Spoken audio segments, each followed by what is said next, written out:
Hello and welcome to the Vermont National Guard News. I'm Army Staff Sergeant Jason Brace.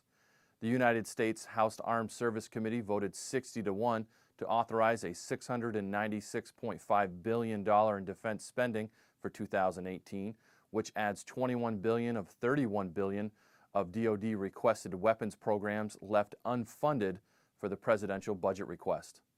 But committee's top Democrat Representative Adam Smith countered that Congress has vastly overpromised on what it can deliver on defense spending. The 86th Infantry Brigade Combat Team Mountain headed to Fort Drum for annual training. Specialist Jillian McCready has a look into the preparations.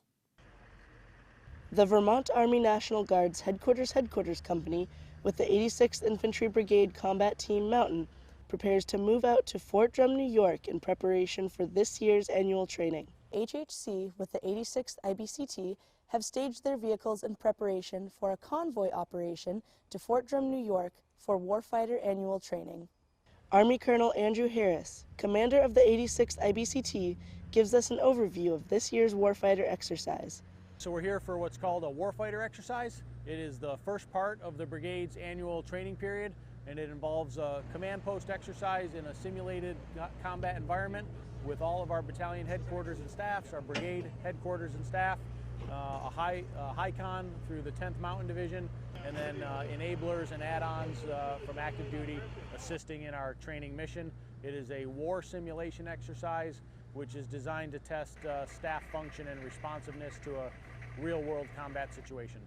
Reporting for the 172nd Public Affairs Detachment, I'm Specialist Jillian McCready. U.S. Defense Secretary Jim Mattis said on Wednesday that the Syrian government appeared so far to have heeded warnings this week from Washington not to carry out a chemical weapons attack. Russia, the Syrian government's main backer in the country's civil war, warned that it would respond if the United States took preemptive measures against Syrian forces to stop what the White House says could be a planned chemical attack.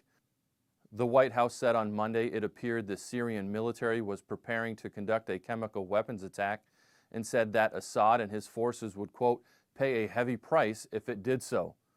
The warnings were based on intelligence that indicated preparations for such a strike were underway. NATO allies of the United States plan to boost their defense spending by 4.3% this year.